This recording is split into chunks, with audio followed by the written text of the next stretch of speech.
ಚಳ್ಳಕೆರೆ ನಗರದ ಸೋಮಗುದ್ದು ರಸ್ತೆಯ ಮಾರ್ಗದಲ್ಲಿ ಬರುವ ವಾರ್ಡ್ 17ರ ಅಂಬೇಡ್ಕರ್ ನಗರದಲ್ಲಿ ರಾತ್ರಿ 2 ಕಡೆಯಲ್ಲಿ ಇಂದಿರಾ ನಗರ ಎನ್ನುವ ನಾಮಕರಣ ಬೋರ್ಡ್ಗಳು ಅನಾವರಣದಿಂದ ಸ್ಥಳೀಯ ನಿವಾಸಿಗಳು ಹಾಗೂ ಸಾರ್ವಜನಿಕರಲ್ಲಿ ಗೊಂದಲ ಸೃಷ್ಟಿಯಾಗಿತ್ತು. ರಾತ್ರಿ ಉದ್ಭವವಾದ ನಾಮಫಲಕ ಕುರಿತಂತೆ ನಗರದ ನಗರಸಭೆ ಪೌರಾಯುಕ್ತೆಯಾದ ಡಾಕ್ಟರ್ ನಾಗವೇಣಿ ಅವರಿಗೆ ಮಾಹಿತಿಯನ್ನು ನೀಡಲಾಗಿತ್ತು. ಎಚ್ಚೆತ್ತುಕೊಂಡ ಪೌರಾಯುಕ್ತೆ ಡಾಕ್ಟರ್ ನಾಗವೇಣಿ ಸಿಬ್ಬಂದಿ ಕಡೆಯಿಂದ ನಾಮಫಲಕವನ್ನು ತೆರವುಗೊಳಿಸಿದ್ದಾರೆ. ಈ ಭಾಗದ ವಾರ್ಡ್ 17, 18 ಮತ್ತು 19 ಭಾಗವನ್ನು ಅಂಬೇಡ್ಕರ್ ನಗರ, ಜನತಾ ಕಾಲೋನಿ ಮತ್ತು ಗಾಂಧಿನಗರ ಎಂದು ಸುಮಾರು 50 ವರ್ಷಗಳಿಂದ ಕರೆಯಲಾಗುತ್ತದೆ. ಇಲ್ಲಿ ಕೂಲಿ ಕಾರ್ಮಿಕರ ಕುಟುಂಬಗಳು ಹೆಚ್ಚಾಗಿ ವಾಸವಾಗಿವೆ. ಯಾವುದೇ ರಾಜಕೀಯ ಗುಂಪುಗಾರಿಕೆ ಇಲ್ಲ.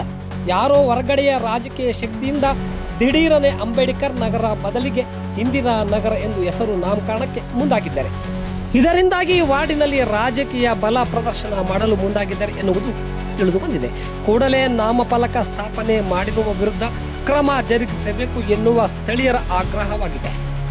ನಮ್ಮಿಂದ ಇಂದಿರಾ ನಗರ ಎನ್ನುವ ನಾಮಫಲಕ ಸ್ಥಾಪನೆ ಆಗಿಲ್ಲ, ನಗರಸಭೆಯಿಂದ ಅಳವಡಿಕೆ ಮಾಡಲಾಗಿದೆ ಎಂದು ಸಾರ್ವಜನಿಕರು ಮಾತನಾಡಿಕೊಳ್ಳುತ್ತಾರೆ.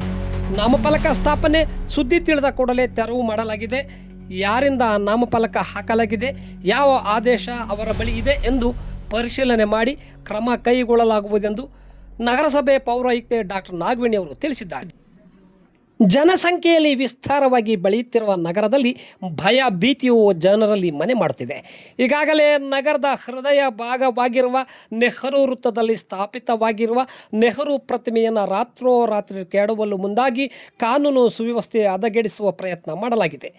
ಈ ಘಟನೆಯನ್ನು ಹೋಲುವ ರೀತಿಯಲ್ಲಿ ಅಂಬೇಡ್ಕರ್ ನಗರಕ್ಕೆ ರಾತ್ರಿ ಇಂದಿರಾ ನಗರ ಎಂದು ನಾಮಕರಣಕ್ಕೆ ಪ್ರಯತ್ನ ಮಾಡಲಾಗಿದೆ. ಈ ರೀತಿಯ ಘಟನೆಗಳಿಗೆ ಕಾರಣ ಆದವರಿಗೆ ಯಾವುದೇ ಶಿಕ್ಷೆ ಆಗದೇ ಇರುವುದು ಇನ್ನೊಂದು ಘಟನೆಗೆ ಕಾರಣ ಆಗುತ್ತಿದೆ ಎನ್ನುವುದು ಸಾರ್ವಜನಿಕರ ಆಕ್ರೋಶವಾಗಿದೆ.